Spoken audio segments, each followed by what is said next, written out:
शिविर अपने कमरे में बैठा हुआ था। लाइट्स नहीं थी और तेज़ बारिश हो रही थी। वो 25 साल का एक जवान लड़का था जो बनारस में अकेला रहता था। उसके माता पिता उत्तराखंड के किसी गांव में रहते थे। शिविर बनारस में पढ़ाई करने के लिए आया हुआ था और ये उसके कॉलेज का आखिरी साल था। शिविर किसी का बेसब्री से इंतज़ार कर रहा था। तभी घर के बाहर से एक आवाज़ आई। शिविर जल्दी से अपने कमरे से निकला और बाहर गया। उसने देखा कि उसके दो दोस्त बाइक में बैठे उसके बाहर आने का इंतज़ार कर रहे थे। शिविर उनके पास गया और बोला कि इतने तेज़ बारिश में कैसे बाहर जाएंगे। तो उसके दोस्तों ने कहा, अरे इसी में तो मज़ा है, चल कहीं घूम कर आते हैं।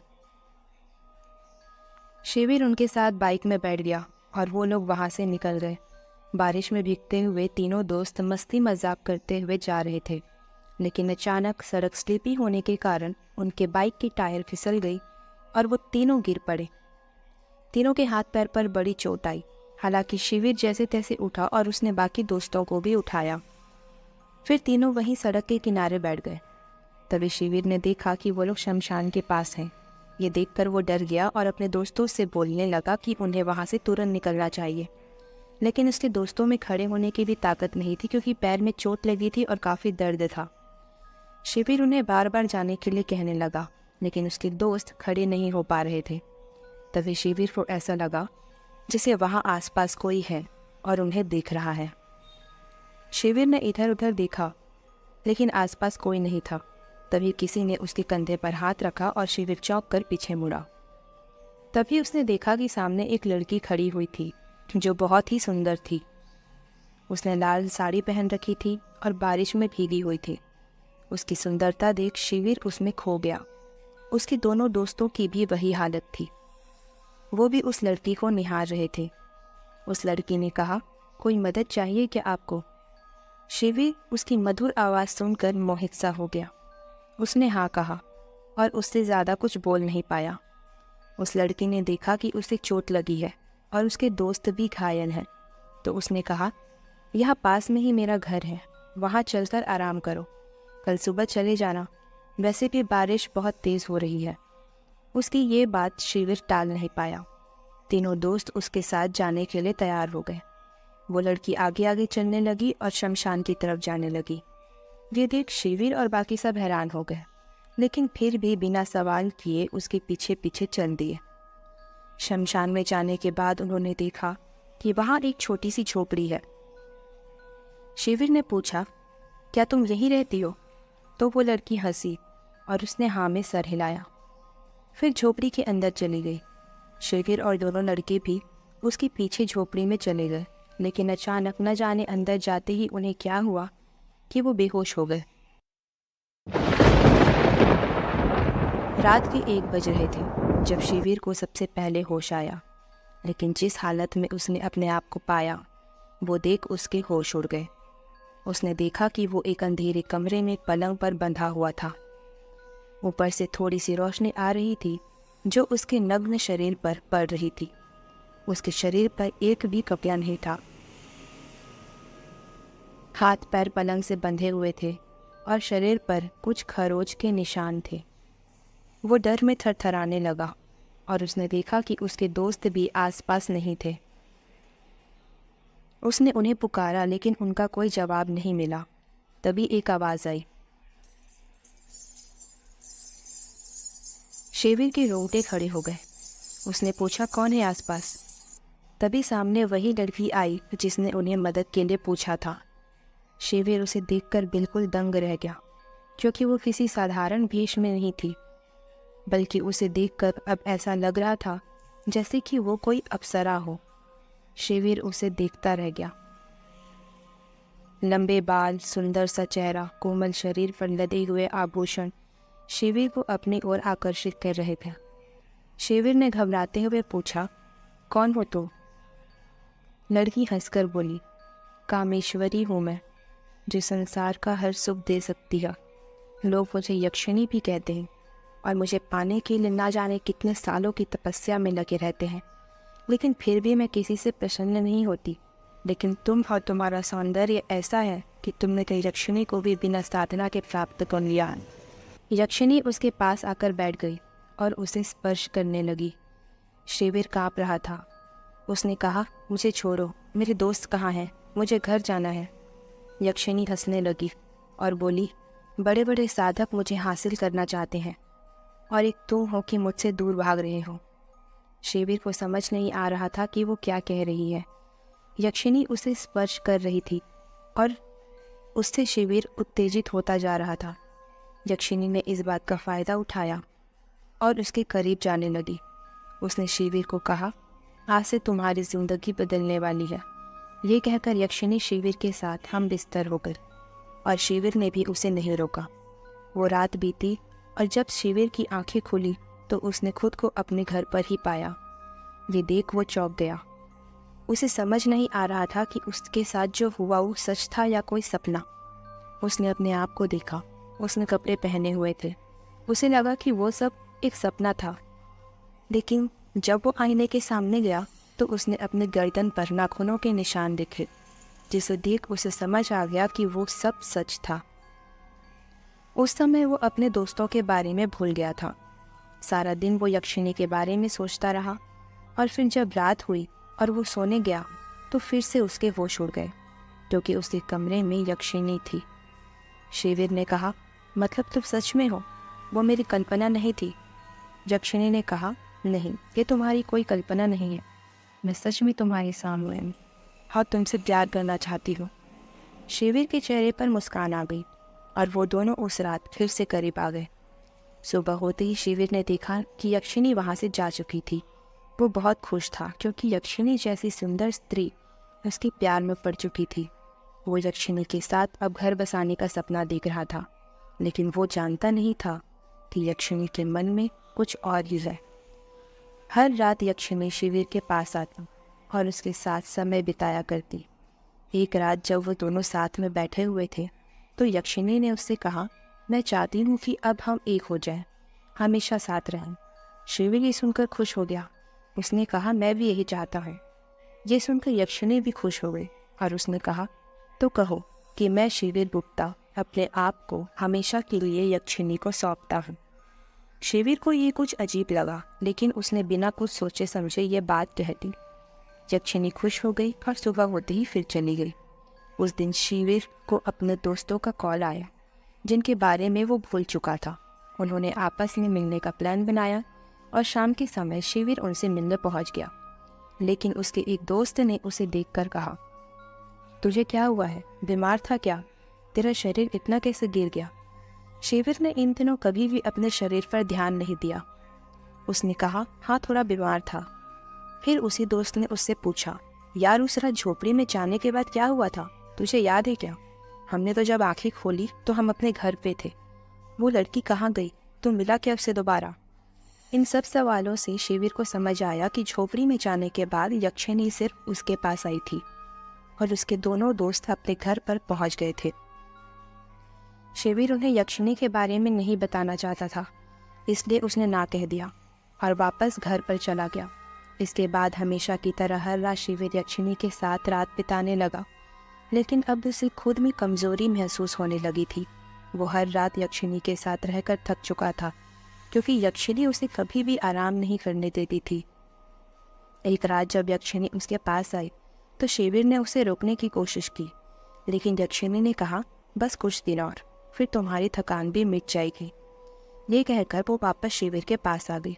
शिविर थक गया था और बहुत कमज़ोर हो गया था, लेकिन हर रात यक्षिणी किसी न किसी बात से उसे मना ही लेती थी और शिविर बहक जाता था। ये सब जो ही चल रहा था, लेकिन फिर आई अमावस की रात। यक्षिणी शिविर के पास आई और शिविर ने कहा, नहीं, आज नहीं, मुझमें बिल्कुल ताकत नहीं है। यक्षिणी ने कहा, बस आज रात की बात है और फिर कल से ऐसा नहीं होगा। शिविर को समझ नहीं आया कि वो कहना क्या चाहती है, तो यक्षिणी ने कहा, इसी रात का बेसब्री से इंतज़ार था मुझे। आज हम अपनी दुनिया में चले जाएंगे, तुम्हें अपने साथ ले जाऊंगी मैं। शिविर की सांसें जैसे अटक गई। उसने कहा, क्या? नहीं, मैं अपनी दुनिया में खुश हूँ, मुझे तुम्हारे साथ कहीं नहीं जाना है। यक्षिणी ने कहा, लेकिन तुम तो प्रेम करते हो ना मुझसे, तो फिर डरो मत, वो दुनिया इससे भी ज़्यादा खूबसूरत है और हम आगे की ज़िंदगी वहीं बिताएंगे। तैयार हो जाओ मेरे साथ चलने के लिए। शिविर डर के मारे थरथराने लगा। उसने कहा, नहीं, मुझे नहीं जाना है, मुझे छोड़ दो, अब नहीं रहना मुझे तुम्हारे साथ। शिविर वहाँ से भागने की कोशिश करता है, लेकिन यक्षिणी के सामने भाग नहीं पाता। यक्षिणी ने उसे अपनी शक्तियों से मानो जकड़ लिया था। शिविर आज़ाद होना चाहता था, लेकिन यक्षिणी अब उसे अपने साथ ले जाना चाहती थी, हमेशा के लिए। इसलिए यक्षिणी ने उसे पलंग से बांध दिया और उसके ऊपर आकर बैठ गई। फिर यक्षिणी ने उसके कपड़े उतारे और उसके साथ जबरदस्ती करने लगी। शिविर जोर जोर से चिल्ला रहा था, लेकिन उसकी मदद करने वाला कोई नहीं था। शिविर ने हाथ पैर चलाने की भी कोशिश की, लेकिन यक्षिणी के सामने वो कहाँ टिक पाता। करीब 2 घंटे के बाद शिविर की चीख निकलनी बंद हो गई और उसका पूरा शरीर सफ़ेद पड़ गया, मानो यक्षिणी ने उसका सारा खून चूस लिया हो। उसकी आंखों की पुतली ऊपर चली गई, यानी उसकी सांसें थम चुकी थी। शिविर को यक्षिणी अपनी दुनिया में ले जा चुकी थी और इस दुनिया में सिर्फ उसका शरीर बच गया था, जिसे देखने वाला भी कोई नहीं था। तो ये था इंसान और यक्षिणी के प्रेम का परिणाम। जंगल में कुछ लोग हाथ में मशाल लेकर भटक रहे थे। ऐसे लग रहा था मानो वो किसी को ढूंढ रहे हों। वो 5 लोग थे, शाहिद, इमरान, कबीर, विभव और धीरज। इमरान ने पूछा, मिली क्या? कबीर ने कहा, होगी तब तो मिलेगी, ये सब अफवाह है यार, कोई यक्षिणी नहीं है यहाँ। मैंने सुनी है उनकी कहानियाँ। अरे उसे सिद्ध करना पड़ता है, ऐसे ही थोड़ी ना भटकती है वो, चलो यहाँ से। विभव ने कहा, लेकिन मैंने जो देखा है वो क्या था फिर? मैंने देखा है उसे, कितनी सुंदर थी यार वो, बिल्कुल अप्सरा जैसी। 5 मशाल और टॉर्च लेकर जंगल में यक्षिणी की तलाश कर रहे थे, लेकिन काफ़ी देर तक भटकने के बाद भी उन्हें वो नहीं दिखी। विभव ने कहा, मैं सच कह रहा हूँ, कल रात को कैंपिंग के बाद जब तुम सब सो गए थे तो मुझे किसी के पायल की आवाज़ सुनाई दी। मैंने इधर उधर देखा तो मुझे कोई दिखाई नहीं दिया, लेकिन मैंने आसपास फिर से उस सोर्स को ढूंढने की कोशिश की जहाँ से वो आवाज़ आ रही थी, और तब मुझे हमारे कैंप से थोड़ी दूर पर वो दिखाई दी। लेकिन इससे पहले कि मैं उसके पास जा पाता वो गायब हो गई। मैंने यहाँ आने से पहले सुना था कि इस जंगल में यक्षिणी है और वो बहुत सुंदर होती है। उसकी बात मानकर ही सब लोग यक्षिणी को ढूंढने के लिए आए हुए थे। लेकिन इमरान ने कहा, अरे फिर हम उसे ढूंढ क्यों रहे हैं? वो कितनी खतरनाक होगी, सुना है तुमने उसकी शक्तियों के बारे में? मैं तो कहता हूँ चलते हैं यहाँ से, वरना लेने की देने ना पड़ जाए। विभव ने कहा, तुम्हें जाना है तो जाओ, मैं तो उसे ढूंढ के रहूँगा, और हो सके तो उसे अपने साथ भी ले जाऊँगा। वो और बाकी सब हंसने लगे और वापस यक्षिणी की तलाश में लग गए। जब उन्हें काफ़ी देर तक उसके होने का सुराग नहीं मिला तो वो थक कर एक जगह बैठ गए और सब ने अपनी आंखें बंद कर ली। तभी विभव को कुछ आवाज़ आई और वो इधर उधर देखने लगा। तभी उसकी नज़र सामने एक पेड़ के पीछे से झांकती यक्षिणी पर गई और वो तुरंत अपने दोस्तों को बताने ही वाला था कि तभी यक्षिणी ने उसे इशारा किया और पास आने को कहा। वो विभव को मुस्कुराकर देख रही थी, जिससे विभव उसकी तरफ आकर्षित होने लगा। उसने अपने दोस्तों की तरफ देखा, सब आराम कर रहे थे। तभी विभव चुपचाप उठ के यक्षिणी की तरफ जाने लगा। यक्षिणी ने जब उसे आते हुए देखा तो वो भी चुपचाप आगे की ओर चलने लगी और विभव उसकी खूबसूरती में खोया हुआ पीछे पीछे जाने लगा। इसी तरह यक्षिणी उसे उसके दोस्तों से दूर ले गई और एक खुले जगह पर जाकर रुक गई। विभव ने कहा, यक्षिणी, तुम यक्षिणी हो ना? यक्षिणी ने उसकी ओर देखा और मुस्कुराकर अपनी मधुर आवाज़ में कहा, हाँ, मैं यक्षिणी हूँ। तुम मेरे बारे में जानते हो? विभव ने कहा कि उसने उसके बारे में सुना है। यक्षिणी मुस्कुराई और बोली, तुम जानते हो, न जाने कितने सालों से मैं इस जंगल में भटक रही हूँ, सिर्फ उस एक इंसान की तलाश में जिससे मुझे सच्चा प्रेम हो, और तुम्हें देखकर लगता है कि वो तुम ही हो।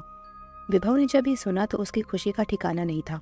यक्षिणी उसके करीब आई और उसके कंधे पर उसने अपनी बाहें डालकर कहा, तुम्हें जब मैंने देखा तो तुम्हारी तरफ खींची चली आई, और एक तुम हो, मुझे अपने दोस्तों के साथ ढूंढ रहे हो। क्या सोचा था तुमने कि मैं तुम्हारे अलावा किसी और से प्रेम करूँगी? विभव ने ना में सर हिलाया और यक्षिणी ने मुस्कुराकर कहा, आज मुझे तुमसे प्रेम करना है।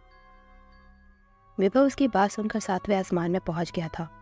उसने तुरंत यक्षिणी को गले लगा लिया और यक्षिणी हंसने लगी। इसके बाद जंगल की ज़मीन पर ही दोनों एक दूसरे से प्यार करने लगे और विभव के दोस्तों को इस बारे में खबर तक नहीं थी। वो लोग अभी भी आराम कर रहे थे।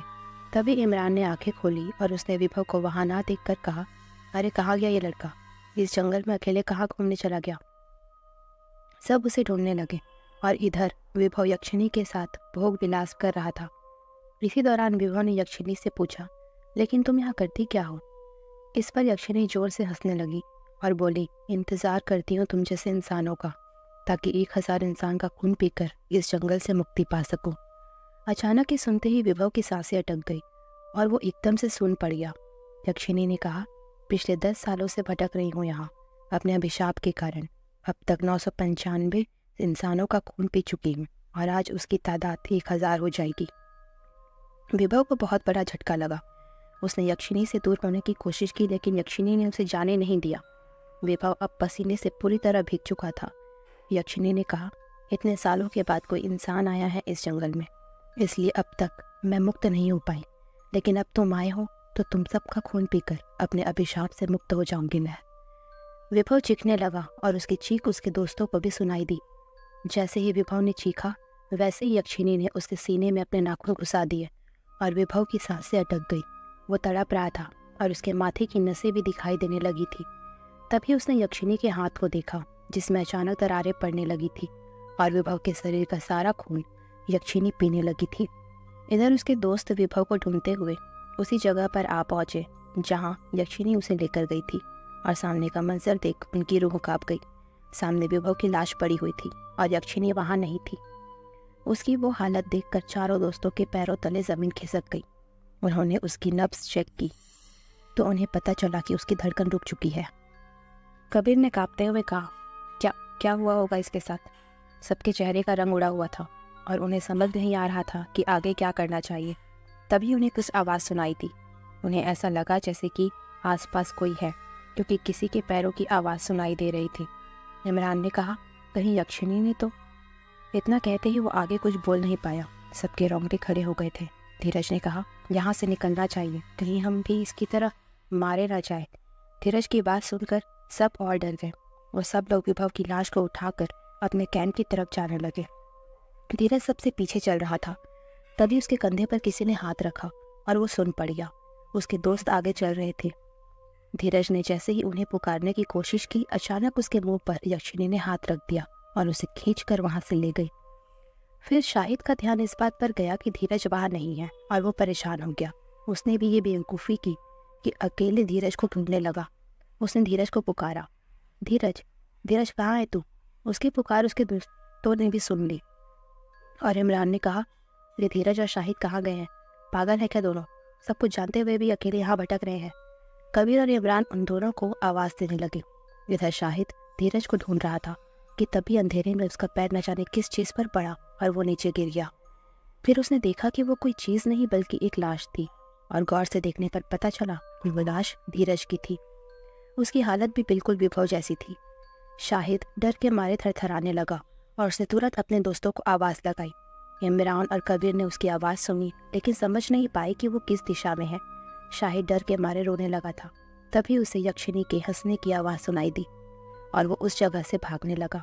लेकिन बीच में ही उसके रास्ते में ही यक्षिणी खड़ी हुई दिखाई दी, जिसने कहा, कब तक भागोगे और कहाँ भागोगे, तुम तो मुझे ही ढूंढ रहे थे ना, तो अब भागने की क्या ज़रूरत है। ये बोलकर फिर से वो हंसने लगी। शाहिद ने कहा, मुझे छोड़ दो, हमसे गलती हो गई, अब हम कभी नहीं आएंगे यहाँ वापस, जाने दो हमें। यक्षिणी उसकी ओर आने लगी और शाहिद अपने दोस्तों को आवाज़ देने लगा, लेकिन इससे पहले कि वो उस तक पहुँचती क्या शाहिद भाग पाता, यक्षिणी ने उसके सीने में भी अपने नाखून घुसा दिए और उसका खून पीने लगी। यक्षिणी की आंखें बिल्कुल सफ़ेद थी। उसके पूरे शरीर में नसें दिखाई दे रही थी। वो शाहिद का खून पी रही थी कि इमरान और कबीर भी वहाँ पहुँच गए, और उन्होंने जब शाहिद की वैसी हालत देखी तो उनकी हालत ख़राब हो गई। कबीर ने कहा, ए छोड़ उसे। यक्षिणी ने उसकी तरफ देखा और कहा, अगली बारी तुम दोनों की है, बस थोड़ा सा इंतज़ार करो। शाहिद ने जैसे तैसे अपने दोस्तों से कहा, भागो, चले जाओ यहाँ से। यक्षिणी ने इमरान और कबीर की ओर देखा और कहा, बस दो और, तुम दोनों का खून पीने के बाद मैं अभी अपने अभिशाप से मुक्त हो जाऊंगी। इमरान और कबीर के पास अपनी जान बचाने का अब कोई रास्ता नहीं था, इसलिए उन्होंने अपने दोस्तों की लाश की परवाह न करते हुए वहाँ से भागना ही सही समझा। उन्होंने देखा कि यक्षिणी शाहिद का खून पीने में व्यस्त है, इसलिए वो दोनों उसी समय वहाँ से भाग निकले। उनका कैंप ज़्यादा दूर नहीं था उस जगह से, और मेन रोड भी पास था, इसलिए उन्हें उम्मीद थी कि उस जंगल से बचकर वो दोनों निकल सकते हैं। उनके हाथ में टॉर्च के अलावा और कुछ नहीं था। वो बिना रुके भागे जा रहे थे। तभी कबीर भागते हुए थक गया और बोला, पता नहीं हम यहाँ से जा पाएंगे या नहीं, लेकिन अगर उसने हमें पकड़ लिया तो हम दोनों में से किसी एक के पास बच के निकलने का समय होगा। अगर उसने मुझे पकड़ लिया तो तू भाग जाना। इमरान उसकी बात सुनकर शॉक था। तभी उन्हें यक्षिणी की आवाज़ सुनाई दी और उनके पैर सुन पड़ गए। कबीर ने कहा, इमरान तू जा यहाँ से, अपनी जान बचा। इमरान ने कहा कि वो उसे छोड़कर नहीं जाएगा, लेकिन कबीर ने उसे धक्का दिया और कहा कि वो वहाँ से चला जाए। इमरान फिर भी जाने को तैयार नहीं था। कबीर को समझ नहीं आया कि वो उसे कैसे समझाए। वो समझ गया था कि वो दोनों साथ में वहाँ से नहीं निकल पाएंगे, लेकिन अगर कोई एक अपनी कुर्बानी दे तो दूसरे को जंगल से बाहर निकलने का वक्त मिल जाएगा। ये सोचकर कबीर जंगल के अंदर की तरफ भागने लगा ताकि उसे यक्षिणी मिल जाए और इमरान वहाँ से भाग निकले। इमरान ने उसे रोकने की कोशिश की, लेकिन कबीर नहीं रुका। इमरान के पास अब कोई रास्ता नहीं था, इसलिए वो जंगल के बाहर की तरफ भागने लगा। इधर कबीर एक जगह पर रुक गया और उसने यक्षिणी को पुकारा और अगले ही पल यक्षिणी उसके सामने खड़ी थी। यक्षिणी ने उसका गला पकड़ लिया और कहा, ना तुझे जाने दूंगी और ना ही तेरे दोस्त को। उसने कबीर की गर्दन में अपने नाखून घुसा दिए और शरीर से खून चूसने लगी। वहीं दूसरी तरफ इमरान भागते हुए मेन रोड तक पहुंच चुका था। मेन रोड पर उसकी कार खड़ी थी। वो तुरंत कार में बैठ गया। उसके दिल की धड़कन बहुत तेज हो गई थी और सांसें भी तेज हो गई थी। वो कबीर के लिए रो रहा था और वहाँ से निकलने ही वाला था कि तभी उसे कबीर की आवाज़ सुनाई दी, इमरान रुक जा। उसकी आवाज़ सुनकर इमरान के होश उड़ गए। उसने जंगल से कबीर को भागते हुए आते हुए देखा और उसे जिंदा देखकर इमरान की खुशी का ठिकाना नहीं था। कबीर कार में बैठा और इमरान ने पूछा, तू ठीक है?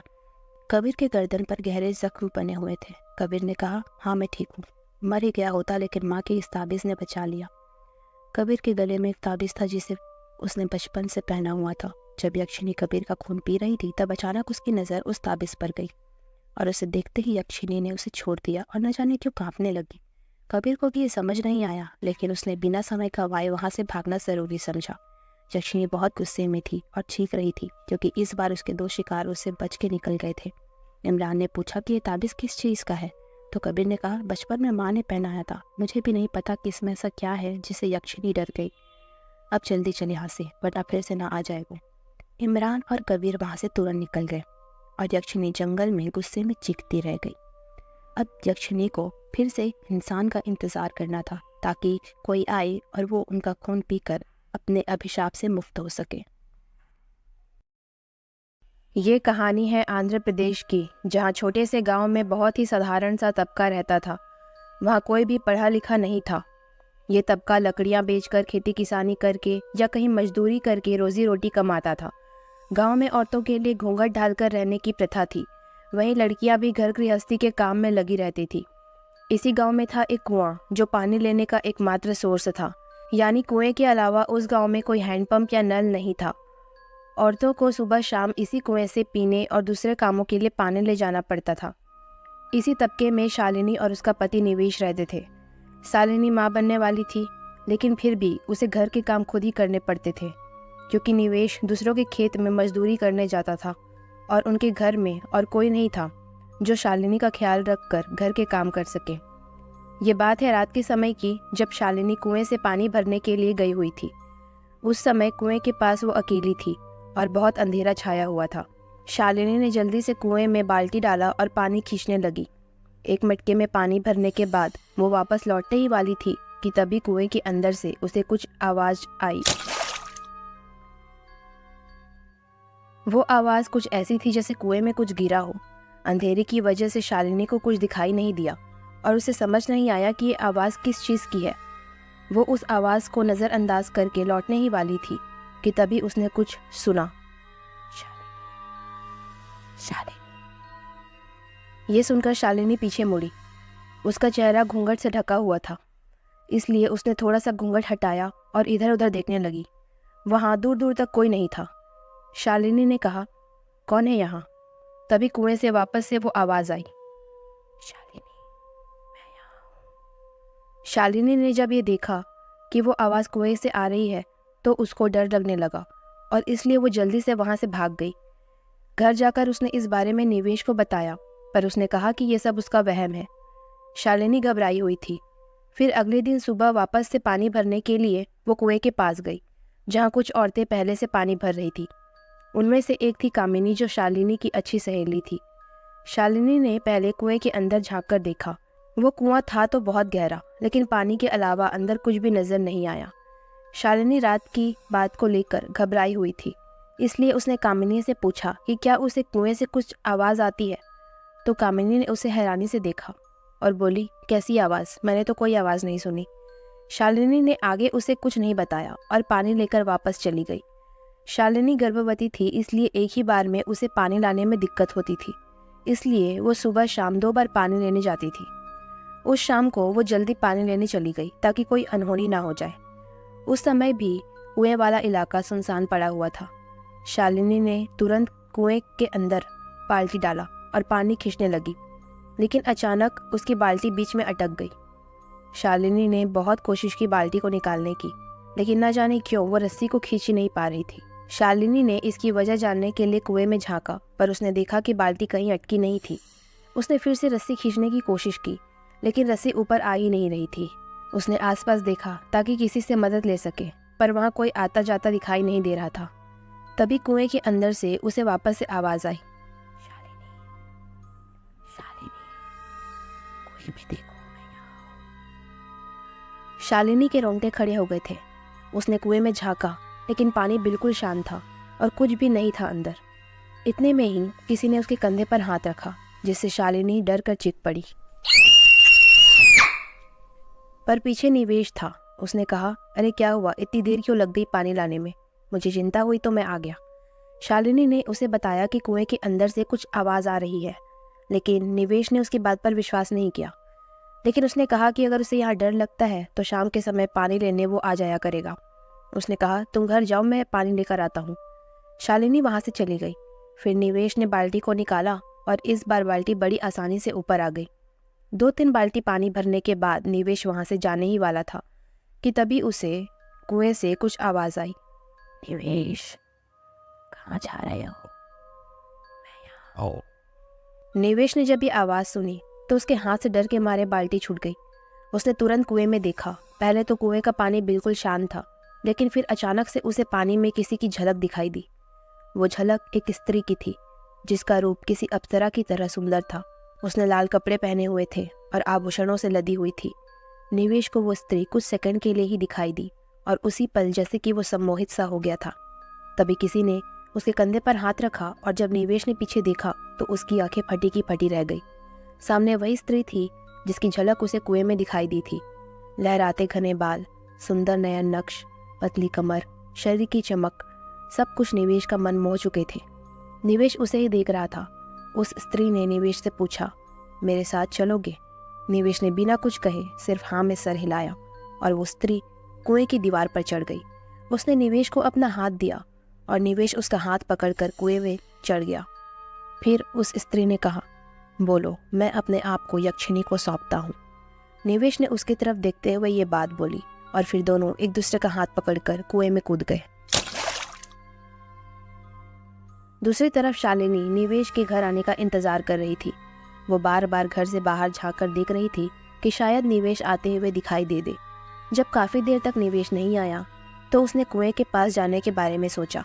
वो पहले कामिनी के घर गई और उसने उसे कुएं के पास चलने को कहा, लेकिन कामिनी के पति ने कहा, आप दोनों मत जाओ, मैं जाकर दिखाता हूँ। कामिनी का पति वासुदेव कुएं के पास गया, लेकिन उसने देखा कि वहाँ पर सिर्फ बाल्टियाँ रखी हुई थी और निवेश कहीं नहीं था। रात के 8 बज गए थे उस समय। उसने निवेश को कई बार पुकारा, लेकिन निवेश का कोई अता पता नहीं था। कुछ पता ना चलने पर वो परेशान हो गया और लौट के आने के लिए मुड़ा ही था कि तभी उसे एक आवाज़ आई, वासुदेव, वासुदेव, निवेश यहाँ है। वासुदेव कुएं की तरफ चौंक कर देखने लगा। उसकी सांसें जैसे कि डर के मारे तेज हो गई थी। कांपते हुए वो कुएं के पास गया और अंदर झांका तो उसे भी स्त्री की झलक दिखाई दी, जिसे देखते ही वो भी सम्मोहित हो गया। उसके कंधे पर किसी ने हाथ रखा और जब वासुदेव पीछे मुड़ा तो सामने वही स्त्री थी। उसने वासुदेव से वही बात पूछी जो उसने निवेश से पूछी थी और फिर वो वासुदेव को लेकर कुएं में कूद गई। शालिनी और कामिनी दोनों ही वासुदेव और निवेश का इंतजार कर रहे थे, लेकिन काफ़ी देर तक वासुदेव नहीं लौटा। इसलिए उन्हें उसकी चिंता भी होने लगी। उसके बाद दोनों गांव के कुछ लोगों को लेकर कुएं के पास गए, जहां से वासुदेव भी गायब था। गांव वाले दोनों को ढूंढने लगे, लेकिन रात के अंधेरे में दोनों को ढूंढना बहुत मुश्किल था। शालिनी और कामिनी दोनों की हालत खराब हो रही थी। शालिनी को कुएं से आने वाली आवाज़ से डर लग रहा था। उसने सोचा, कहीं कुएं से आने वाली आवाज़ ने तो उन्हें कुछ नहीं कर दिया। उसने गांव वालों को उस आवाज़ के बारे में बताया, जिसके बारे में जानकर गांव वाले दंग रह गए। उन्होंने अगली सुबह कुएं के बारे में पता लगाने का फैसला किया। अगली सुबह सारे गांव वाले उस कुएं के आसपास इकट्ठे हो गए और एक आदमी कमर में रस्सी बांधकर कुएं में कूद गया और अंदर छानबीन करने की कोशिश करने लगा, लेकिन उसे अंदर कुछ भी नजर नहीं आया। वासुदेव और निवेश भी नहीं। शाम तक दोनों को ढूंढने की पूरी कोशिश की गई, पर दोनों ऐसे गायब हो गए थे जैसे कोई उन्हें निगल गया हो। शालिनी और कामिनी अपने पति की गुमशुदगी से बहुत चिंता में थे, लेकिन उनके हाथ में कुछ भी नहीं था। 2 दिन ऐसे ही बीत गए। निवेश और वासुदेव की तलाश जारी थी। 2 दिन के बाद कुछ औरतें उसी कुएं के पास पानी लेने आई हुई थी। तभी एक औरत अचानक से चीखी। उसकी चीख सुनकर और औरतें डर गईं। जो औरत चीखी वो बुरी तरह से कांप रही थी, जबकि बाकी औरतें जानना चाहती थी कि वो चीखी क्यों। तब उस औरत ने अपनी बाल्टी उन लोगों को दिखाई, जिसमें एक कटा हुआ हाथ आ गया था। उसे देखकर सबका दिल दहल गया और औरतें भागते हुए गांव पहुंची। ये बात आग की तरह वहां फैल गई और गांव के आदमी कुएं के पास आ गए। और जब उन्होंने कुएं के अंदर झांका तो उन्होंने जो मंजर देखा वो देख सबका खून जाम हो गया। कुएं के अंदर वासुदेव और निवेश दोनों की लाशें उल्टी तैर रही थी। गांव वालों की तो उन्हें निकालने की हिम्मत भी नहीं हुई, लेकिन 2 आदमी जैसे तैसे हिम्मत करके दोनों की लाश को बाहर लेकर आए। उनकी लाश की हालत देख शालिनी और कामिनी जोर जोर से रोने लगी। दोनों के हाथ और पैर कटे हुए थे, आंखें फूट गई थी, शरीर पर एक भी वस्त्र नहीं था, जगह जगह नाखूनों के निशान थे और शरीर पूरा सफ़ेद पड़ गया था, जैसे कि उनका खून ही किसी ने चूस लिया हो। गांव वाले थरथरा गए थे। अगले ही दिन उसी जगह पर फिर सारे गांव वाले वापस इकट्ठे हुए और साथ में एक महाराज भी थे, जो कुएं को चारों तरफ से लाल धागे से बांध रहे थे। उन्होंने कहा, यहाँ यक्षिणी का साया है, इस कुएं को बंद करना होगा। याद रहे कि कोई भी मर्द इस कुएं के पास रात के समय नहीं आएगा और कभी भी अकेले यहाँ से नहीं गुजरेगा। यक्षिणी मर्दों के खून की प्यासी है। उनकी बात सुनकर गांव वालों के रोंगटे खड़े हो गए थे। अब कोई चारा नहीं था, इसलिए उसी दिन कुएं को मिट्टी से बंद करने का काम शुरू कर दिया गया। न जाने उस गहरे कुएं को बंद करने में कितने दिन लग गए होंगे। मिट्टी से उसे बंद करने के बाद कुएं के ऊपर लकड़ियों के पट्टे भी रख दिए गए और उस पर कटीली झाड़ियाँ भी रख दी गई, ताकि कोई उस कुएं के पास ना आए। गांव वालों के पास पीने के पानी का और कोई सोर्स नहीं था, इसलिए सभी लोगों को वो गांव छोड़ना पड़ा और कहीं और जाकर बसना पड़ा और वो गांव वीरान रह गया। कैसी लगी आपको ये कहानी? कमेंट करके बताइए और इस स्टोरी को लाइक करके हमारे चैनल को सब्सक्राइब ज़रूर कीजिए, ताकि नई स्कैरी स्टोरीज आपको सुनने को मिलती रहे।